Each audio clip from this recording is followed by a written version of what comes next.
6 minutes past 12 on Mannin Line. Faster by, good afternoon. 106 new cases of COVID were reported yesterday and recorded. We now have 650 active cases on the Isle of Man. 9 people currently in Noble's Hospital. Nobody in ICU. 434 people are waiting for the result of a PCR test, and a minimum of 97 booked in today for a test. And from the vaccination dashboard, 68,547 first doses have been administered, 65,097 second doses, 1,174 third doses, and now 37,802 boosters have been administered. That's a grand total of 172,620 vaccinations. And Manx Care's holding 13,394 shots of vaccine in stock. And welcome it is, and a very Merry Christmas. Chief Minister, good afternoon. Good afternoon, Andy. Good to see you, and thanks for making time in your busy day. Do you have any one single priority, or are there lots of things that are on your desk at the moment? Well, lots of things, but clearly COVID is right at the forefront of those at the precise moment in time. Okay, let's go to some messages from the answer phone first of all, and let's see, here we go. It's David. 3 questions. Liverpool, Peel Holdings. We're investing in them as usual. Isle of Man Film Studios, Peel Holdings. Again, we're investing in them. Now, Haitian is owned by Peel Holdings, and lo and behold, if we want that dredged or anything done to it, Peel Holdings will come along and ask us to pay for it. And also, where did we get the 400 million from that the government borrowed? I suppose Peel Holdings. So rather Man Government should be Isle of Man Government, Peel Holdings Limited. Thank you very much. Is Peel Holdings an issue for you?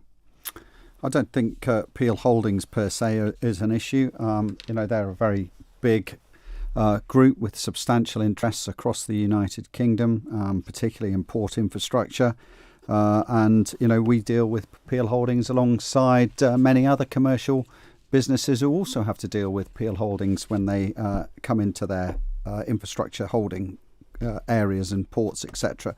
So, it's not an issue. We just need to be on top of our commercial game and make sure that when we're dealing with businesses like Peel Holdings that we, take the proper advice, make sure that we approach it professionally and we understand what other options are available to us when we're in discussion. So that's the critical issue with Peel Holdings.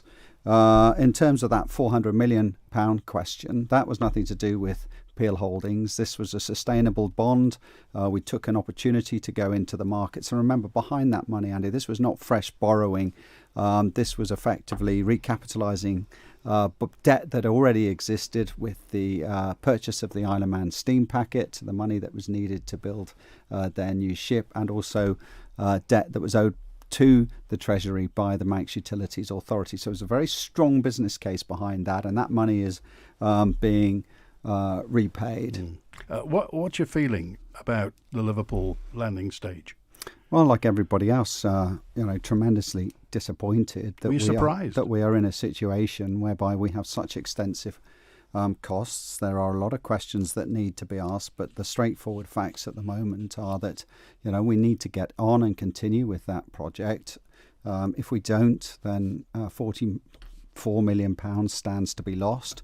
We need to get through now, get this built, and we need to answer the questions as to how this has happened. And there are a lot of questions that need answering, and it's not just questions that need answering by those involved in terms of the project management side at the DOI, but there's a lot of questions that need answering by the professional advisors. And bear in mind, we've had some of the UK's leading professional advisors telling the project team, what was needed, what the costs were, what the timescales were, and what was needed to be done. And I think when you're looking at these infrastructure projects, there's always a risk, an allowance one takes when undertaking them, that there are going to be additional costs.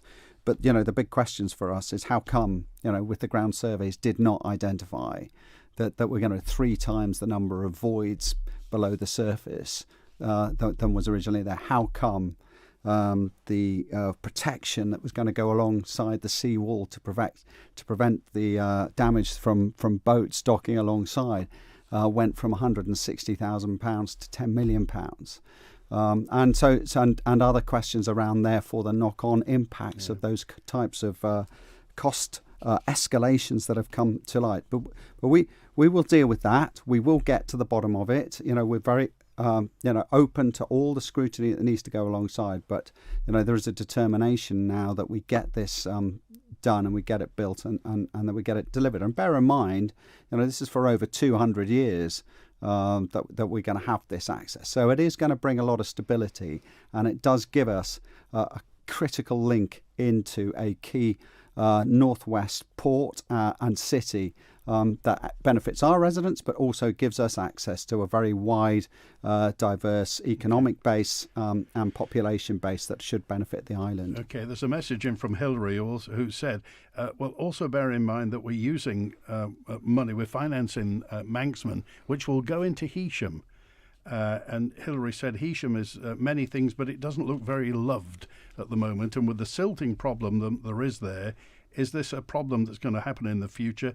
And if so, will we get the bill if Heysham needs dredging to get our new boat into there? Well, the schedule of when and how the new boat goes to Heysham, but is not clear to me necessarily. But the point about the silt, which has been a perennial problem, is valid, and we need to be clear with Peel Ports as to what their requirements are in terms of ensuring that Heysham is accessible for our boats, and that we are going to have to continue to put the pressure on the port authorities to make sure that passageway is clear.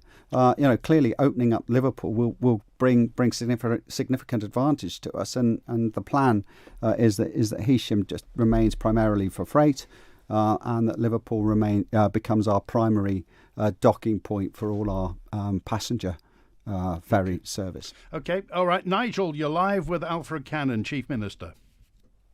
Good afternoon to you both. Season's greetings and everything. It's Nigel here from Albany House. This is not a rocket science question. It's because we're in the hospitality business, we're always forward thinking of what's going to happen next. And it's on my mind, and it will be until we get the right answer, is that what contingency plan, and I'm asking you this, Mr. Cannan, of your previous role as well as, what contingency plan does Treasury and Enterprise have and government for any shortfall or to fill that gap if TT doesn't happen in 2022? And the reason why I ask that question is that if it's announced later on, January 2022, as a provider, this is year 3, we will find it very difficult to fill our rooms, obviously at a rack rate price. And what I don't want to go through is the same scenario that we did right at the very beginning, where unfortunately the bed and breakfast providers were left totally out of the equation. That I'm not expecting full rack rate if it doesn't go ahead, but the finance that we're getting for the last 2 years was there, but it was minimum.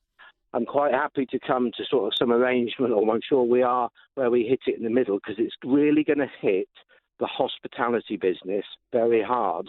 And I want to make sure that enterprise and tourism are forward thinking to think if TT's not going to happen, how else can we fill that gap with other tourist people so we can get on the back end of that? Right, well, thank you very much, Nigel. As you know, we have spent significant sums supporting businesses across the community. The total is estimated so far probably touching £150 million. And very specifically for your particular sector, we've had a strategic capacity scheme which has delivered you some recompense against the rooms and the room rates that you currently offer. The current plan is that TT will go ahead. That is our vision and view, although heavily caveated with the current COVID crisis and any future developments. But as it stands, I'm pretty confident that we're going to get through this winter period, despite the Omicron threat, and we are going to get into the summer with very large percentage of our population properly vaccinated, and that we will have the mechanisms in place to bring our visitors to our shores safely in terms of lateral flow testing, etc.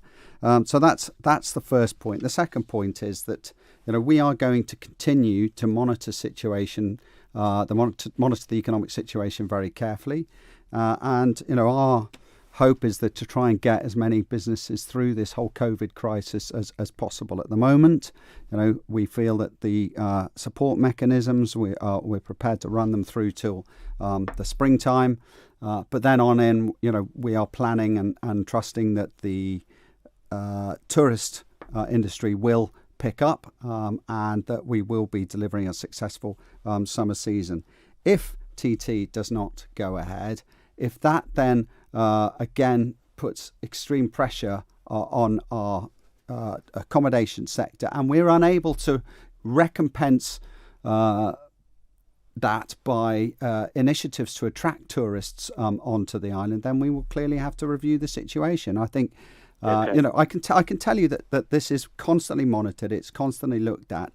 Our Economic Recovery Board continues to meet regularly, and I just want to say, I think you'll recognise that we do have now substantial experience and understanding of what schemes are necessary. And I do think, I'd be interested in your views, that the Strategic Capacities Scheme, in terms of the way that it is performed and operated, has been a vital foundation for you and your industry in terms of supporting you through some difficult times. It has. I think on one point of what you've just said there, not the concern really, but we've just been across, and we're 5-star. We're 4-star gold, and we have to keep our standards like that. And we've just brought back a number of items to replenish and maintain the property, and there's a flat rate for obviously people within the bed and breakfast industry, and unfortunately some people don't keep that standard up, and I feel sometimes it's a little bit unfair for people like ourselves, and there's many out there that do, but we do keep our standards. And my biggest concern, as you know, right from the very beginning, is we were left out, and it still worries me that I've just got to make sure that we're investing all the time and we're putting our heart into the hospitality business. And I know we're not sure what's around the corner, but I want to make sure that we are looked after, because without the hospitality business, whether there's TT or not, the Isle of Man obviously is going to struggle without their tourist business, and to keep us afloat, we need the support from yourself. Okay, all right, thank you. You'll recognise with the latest tranche of announcements, the support that we've currently got scheduled for the accommodation sector amounts to £3.5 million through to the end of March. So, I wish you the very best of luck over the forthcoming season. Okay, all right. Thank you, Nigel. Thanks for your call today. We'll go to Mark, who's with us. You're live with Chief Minister Mark. Mr. Cannan, good morning, sir. Good morning, Mark. How are you? Were you all right? Very well, thank you. Good. Now, I believe in your past days you were quite a handy scrum half in rugby union. Is that correct? Many of my former playing colleagues would dispute my ability to pass a ball and suggest I was probably more suited to the back row, Mark. But yes, right. Nearly there. Totally out of left field, this question. Could you see it in the not too distant future, the viability of a professional rugby team on the Isle of Man, similar to the one that Jersey has, bearing in mind that Jersey also has their amateur teams, the same as us, but the Jersey team, the professional team, are gleaned from the amateur side with a smattering of international players from around the world. And apparently, according to my homework that I've been doing on the Jersey Rugby Union team, this contributes something in the region of £8 to £10 million in tourism towards the Jersey economy. Could you see any time in the near future the Isle of Man perhaps going down a similar sort of route? Well, everything's possible, Mark. I would love to see a high standard of sport on the island across all our major sporting themes and games that we have. And just picking up for a second, can I just congratulate FC Isle of Man on everything that they're doing. I think that their example could be reflected in rugby union, and I think it could also be reflected potentially in other areas as well. So there is huge value in that. I take my hat off to Jersey to what they've achieved. And, you can see a value in teams, professional sports teams arriving with 1,000, 2,000, 3,000 supporters coming with them as you move to the sort of highest level, but even more junior levels, teams are arriving, with a couple of hundred supporters does bring a certain amount of value. So I absolutely would encourage it if it's feasible and people are willing to get behind that kind of initiative. Okay, Mark, thanks for that. Well, an interesting point of view, and certainly, obviously, the enterprise people will be looking at everything. They'll be looking at different and professional. I mean, that's come out. I didn't even know that was going to arrive. But a professional rugby team on the Isle of Man. It's worked for Jersey, hasn't it? It has. It's worked incredibly well, and I think that we should these sorts of options should remain very active considerations, and particularly sport on the back of COVID is going to need a lift. We've indicated in the Island Plan and in my manifesto that we need to do things around sport, and that sport can be a lever for helping our tourism industry recover some lost ground. So we nothing is potentially off the table, and we're going to look very carefully at that whole sporting arena to see how we can successfully leverage that and support ourselves economically, as well as help develop our homegrown talent. Okay, another message from the answer phone. I'd like the question to be asked, what arrangements he has got if the hospital gets overrun with the virus or due to staff shortages, and likewise the care homes, if people then some of the staff start getting the virus as well.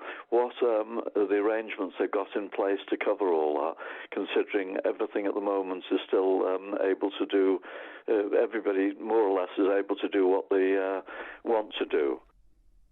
Well, we say thank you very much. Sorry, I didn't get the name there, but it was anonymous from the answer phone. Okay, I mean, we say that everybody's can do what they want to do. Actually, we have an island environment at the moment where there is huge buy-in from the public in terms of combating this virus at the moment. Pre the announcement on Monday, or pre the changes that happened at midnight today. The take-up and public buy-in for self-PCR testing and for self-attendance was something like 96%, 89% of all COVID cases were diagnosed by the public themselves. That's why we've switched the emphasis around now and said, well, look, so many cases are being self-reported. Let's manage it that way. Let's keep our critical infrastructure free as we deal with this Omicron wave that's coming through. But clearly there are some risks, and if Omicron takes hold substantially and sort of beats us to the third doses, which are currently ongoing, and by the way, now we've vaccinated over I think 50% of those or just about 50% of those who need that third dose. 58% have been vaccinated.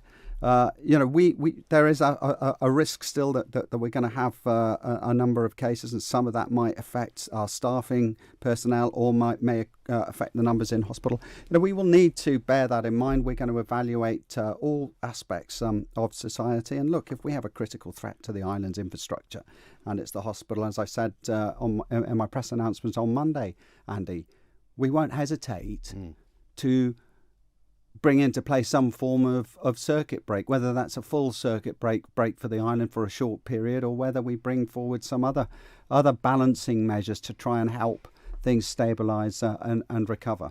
Talking of, thanks for that that anonymous message from the answer phone.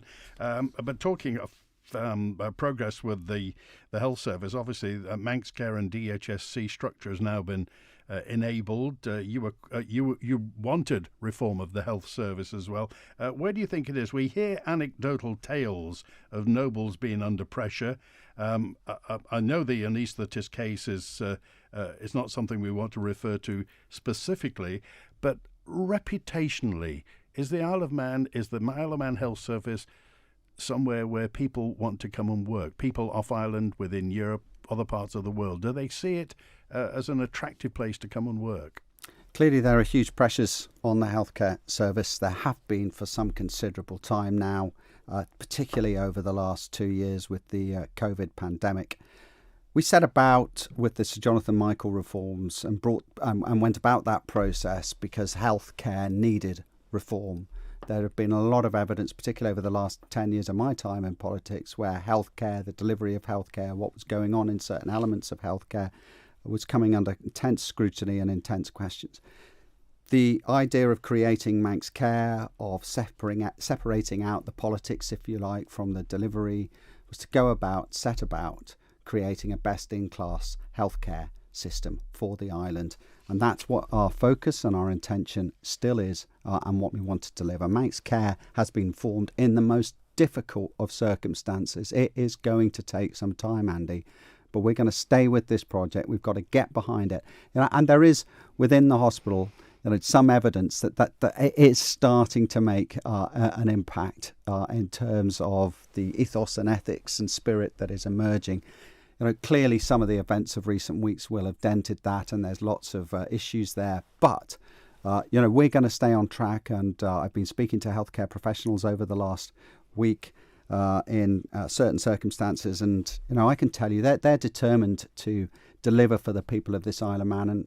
And the critical element now, of course, is that once again we're relying on their professionalism to get us through potentially quite a difficult period in time as we face this Omicron challenge. And all I can do is just salute what they're doing. We're doing our best now to make sure that they've got the resources available, the staffing levels that they need to deliver, and we're going to stay in regular contact. And I know the Health Minister and I have met, as I said, on a multitude of occasions now over the last few weeks in respect of getting health care to where we want it to be. Okay, quick question from Ruth, and she said, should be a quick answer.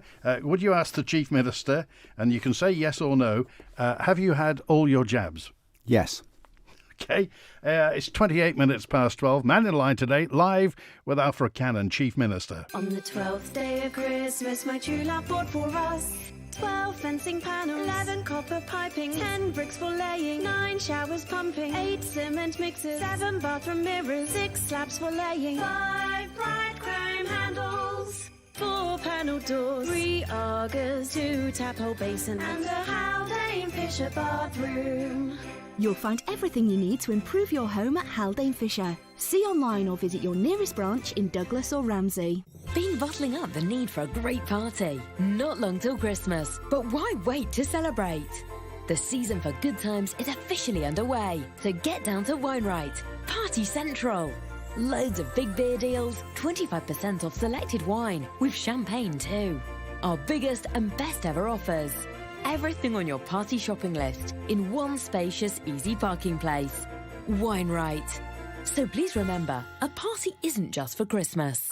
When you're looking for your next dream vehicle, come to Rex Motor Company. Whether it's sales or leasing, servicing or detailing, we're on hand and ready to help. We have new stock arriving daily, so no matter what you're looking for, we're your one-stop shop for all your motoring requirements. Come to our showroom in Whitehall Industrial Estates just off the Old Castletown Road, or visit rexmotorcompany.im. That's rexmotorcompany.im. Rex Motor Company, for all your motoring needs.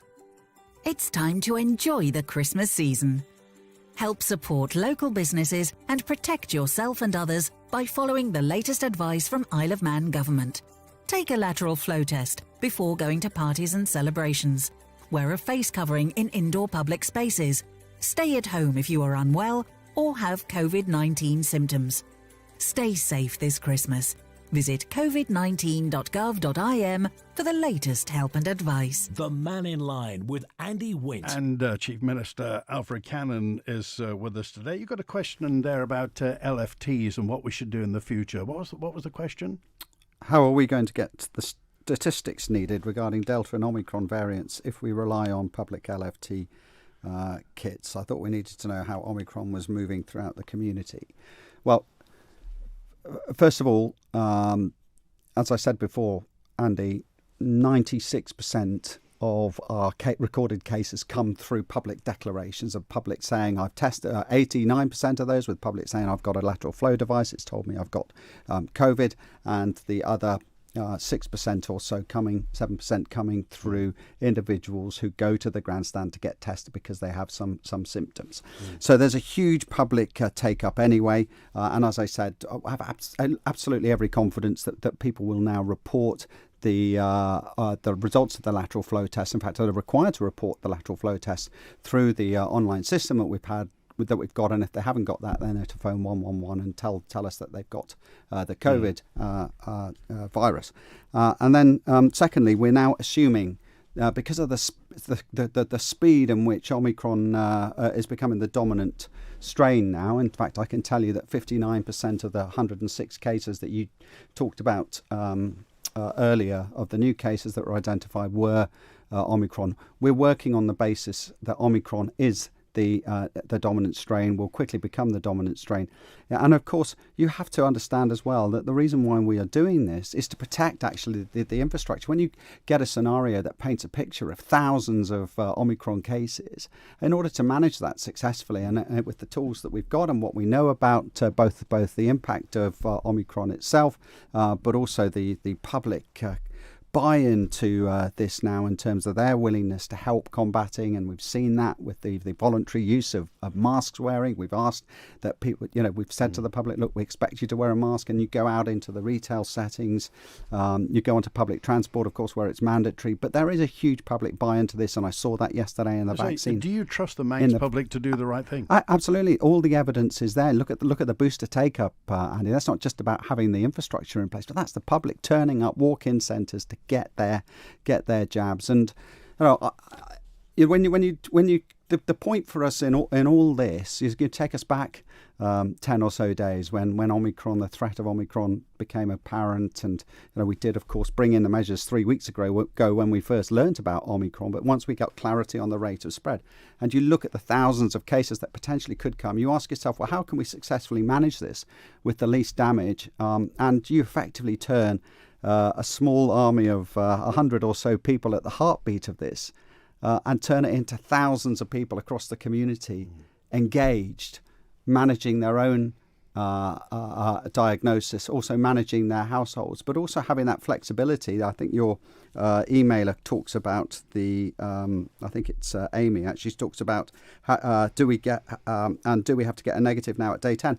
Well, you leave at day 10, you don't have to get a negative test, but you can actually exit before then if you can get two negative lateral flow tests. So that ability to self-manage your way through this pandemic is going to be a huge benefit. We've seen the economic and social damage that can be caused by government stepping in and mandating and legislating and shutting down elements of people's lives. I think if we're doing it this way, Andy, not only do we free up critical infrastructure, but also we bring more flexibility in. And I'm hoping that this will successfully see us through the next few weeks. Okay. All right. Jill, you're live with the Chief Minister. Thank you. Good afternoon, Minister. Good afternoon. You're not bothering, or not say you, Heysham Port Authority is not bothering or about the silt. Well, if we're still getting our freight from there, how are we going to get it if it carries on silting up? Well, short answer is they do need to bother about the silt, and we're going to have to continue to work with them to make sure that they are ensuring that we've got the right access in and out of Heysham. Okay, all right. We've got to move on now because there are loads and loads of calls. But before we go any further, lots of people have been asking what happened to Steve yesterday. There was Steve from Belaf, Currachs, who couldn't get a home jab. MCALS, the Manx Care and Liaison Service, have been in touch and are sorting out a home booster for him as well. So Doreen and the team at MCALS sorted that out for Steve yesterday. David, you're live with Alfred Cannan. Hi, Andy. Is that me? Live on the air, David. Hi, Mr. Cannan. I do miss talking to you, and I do miss engaging with you across the table, but I think you're going to be a good Chief Minister, and that'll give you and I think you're going down the right road regarding with taking ownership. The public's now taking ownership, and with guidance we'll be all. But two questions, and they'll be fairly easy for you, I'm sure. We do have a lot of our assets, which are our assets, and I say the nurses' home, Summerland site, the prison site, Park Road school site demolished, the scoreboard's not done, and the bus station's still lying empty, and we can go on. what are we actually going to do with those? And are you going to realise some of the projects you may be thinking of, or on the last government thought about, was the bridge over at St. John's and the viaduct, which are going to cost us a lot of money. I don't know how far they're down the road. Isn't it time to look at what we actually need to stimulate the economy? David, nice to talk to you. Yes, absolutely. It is vital that we look at what we need, and that government's got a key role to play in this in terms of its brownfield sites and its assets. As you know, as part of our economic recovery plan and the economic recovery group, which I was chairing before the election, we did create the Manx Development Corporation. Part of the remit there will be to maximise unused brownfield sites and to find better use and to put them to use. That will also that potentially has a knock-on impact in terms of creating housing opportunities, but it also creates economic opportunities as well. There is a strategic needs assessment going on in terms of our properties and our assets. That will be due to be completed in the very near future, and we do have to prioritise now as well in terms of where government is investing. I think there are now budgetary constraints really coming into play, predominantly as a result of COVID, but also as a need to refocus our infrastructure programme, partly because of some of the overspending that's been going on. But we've also got clear messages from the election that a lot of the public now want us to get back to delivering basics and getting our core basic infrastructure delivered to a much higher standard. So they're all very, very relevant points. But critically also, of course, is when we look at these brownfield sites, we also look at the role that they've got to play in terms of regenerating and making our towns a much more vibrant place. There's lots of different aspects to the question that you've asked, but broadly, yes, assets need refocusing. We need to understand why sites are lying empty, and we need to start thinking much more strategically about how they can be developed, and that includes government working with the private sector to develop them rather than just holding on to them with no clear vision for the future. Okay. Just one more quick thing, if I could, Mr. Cannan, is regarding being all in it together. Now, because certain people own their own properties, like yourself and other people out there, when it comes to need, and I'm not talking about myself, but other people I see now who are on their own, and their asset is the house, social services or Treasury just say to them, look, sell your property, sell your assets, move into stuff. That's never going to happen in the Isle of Man. What are we going to do to try and balance that up where people can still retain some of their money and have a dignity to live for the rest of their lives? Are you talking about care in old age, yeah. David? Yeah, I know, because I'm getting older. Yeah, as we all are. That will be in our programme for government. This piece of work has actually been hanging over government for some considerable time. There will be a commitment from us in the Island Plan to get on and address it. And I think the timescale for that will be around about 2023. Okay. Have a good Christmas and a New Year. See you again. Bye. Thanks for calling today. And Howard's with us. You're live with the Chief Minister, Howard. Good afternoon, Andy. Good afternoon, Chief Minister. Good afternoon, Howard. A little bit of good news in the offering with the rebate from on the gas. But what interests me is I don't know whether you're knowledgeable of this section, but the £58 proposed, is that going to be in the form of a loosely termed cash rebate, or the gas company going to give it in the form of a credit, which would be unfair because the people who paid the bills paid by their cash. Also, there's a caveat there that anybody that hasn't consumed gas within the last year will not be getting a rebate. Understandable.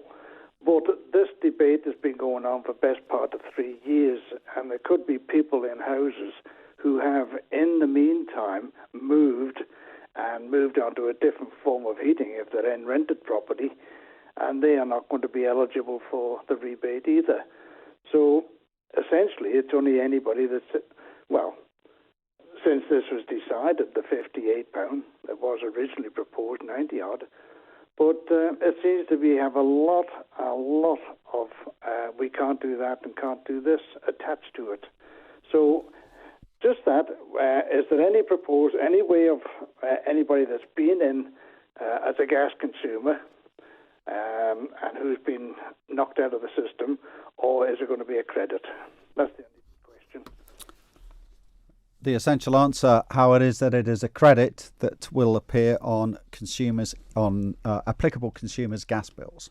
So that is not a cash or a check, if you like, directly to the consumer. It is going to be a credit on the gas bills. Yeah, so in other words, we're only getting our own money back in that sense, but it's going to go straight back into the coffers of the gas company. On your next bill, you get a bill there with £100 for the gas, £53 credit, and then you're back to square one again then. I know a lot of people would appreciate the cash or whatever it may be, a tranks transfer, anything like that, because it did come out of their banks, out of their monies, but they're still giving them their own money back and taking it off them in the other hand. Okay. All right. Howard, thanks for that. We got lots of calls to get to, but we appreciate your point on that. Just one point, Chief Minister. Why did this take so long?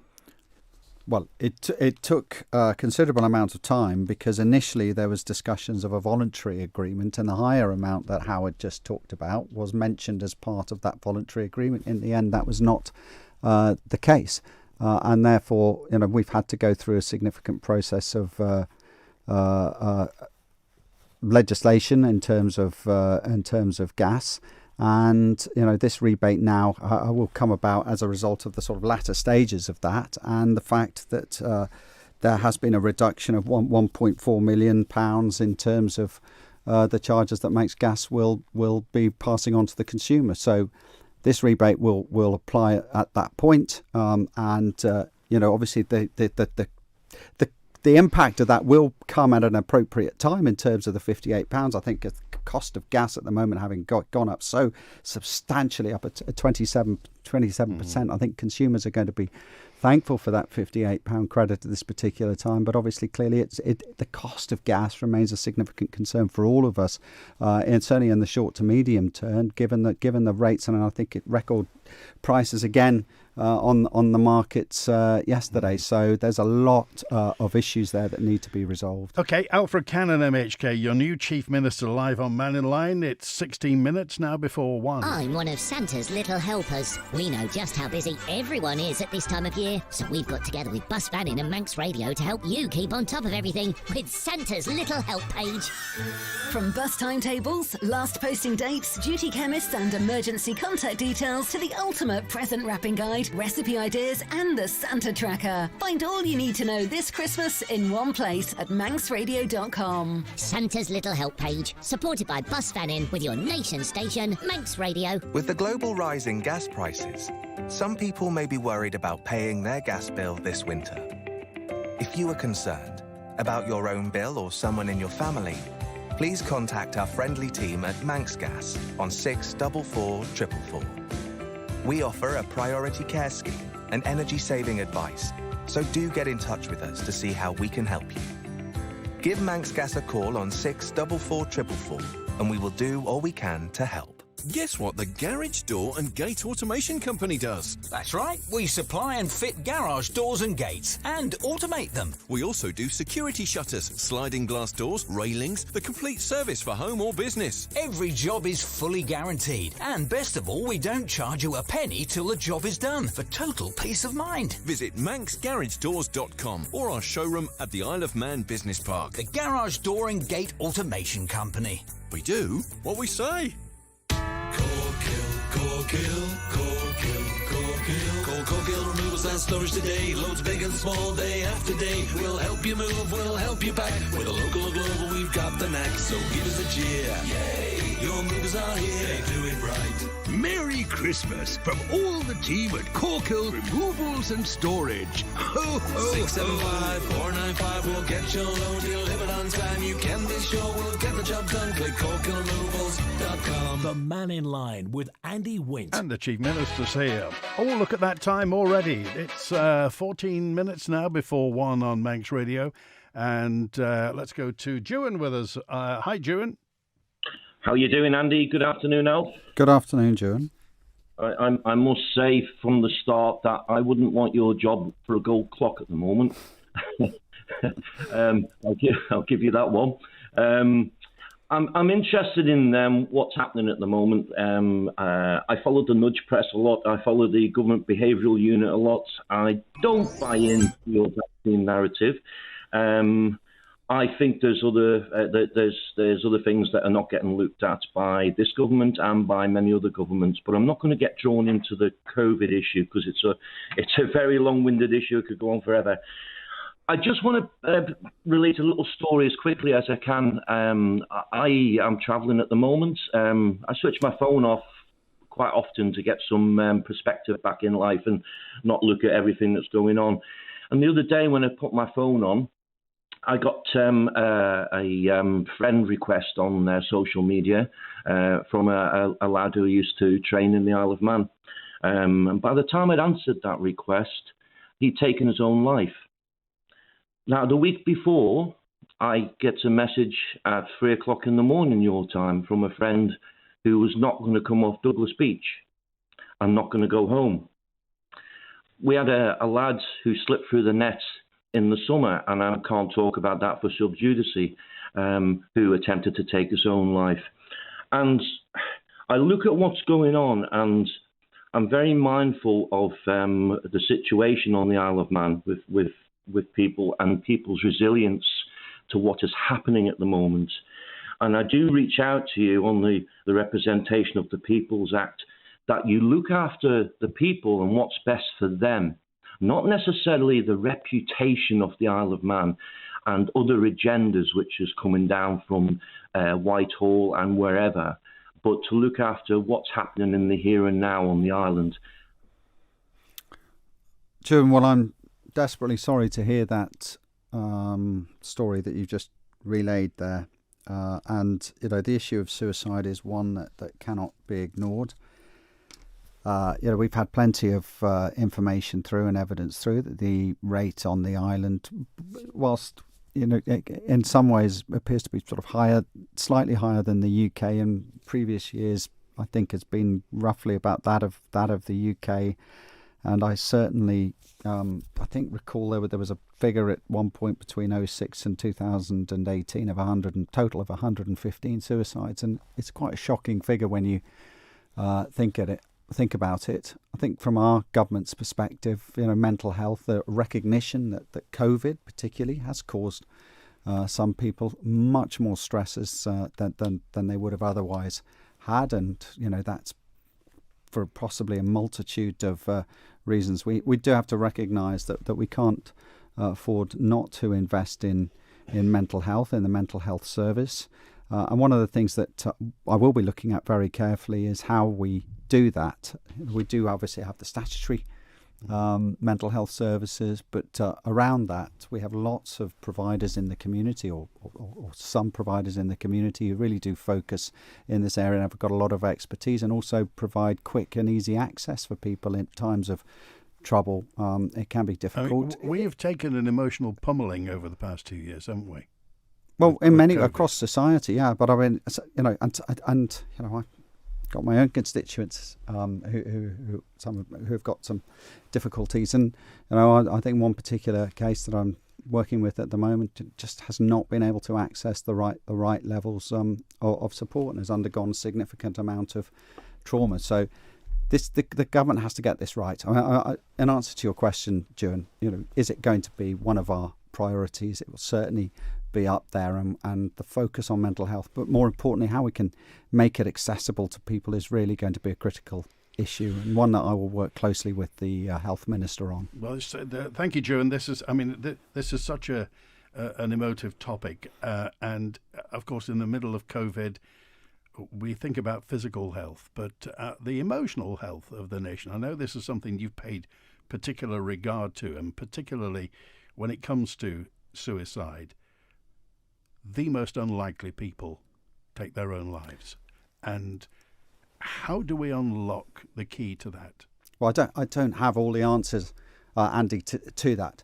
But this point broadly just goes to show, when in government we are talking about what we need to do to protect people, protect public health on the island, and how we need to manage that successfully now, particularly going forward with COVID. This is just one of those multitude of impacts that we can sense and feel very much as being politicians at the heart of this. It's not just necessarily about the health service per se, but we've got a whole multitude of reasons why we need to act very carefully and very considerately, and why we've acted in the way we've done in the last couple of days. And I know that a lot of the public understand that now, and we don't want any more damage being caused across society. We want to minimise that as much as possible. But at the same time, obviously, I emphasise, we do put public health very much at the heartbeat. Okay, this is Keith, who sent a message in, just said, with international gas prices remaining high, what price per kilowatt for electricity is predicted for 2022?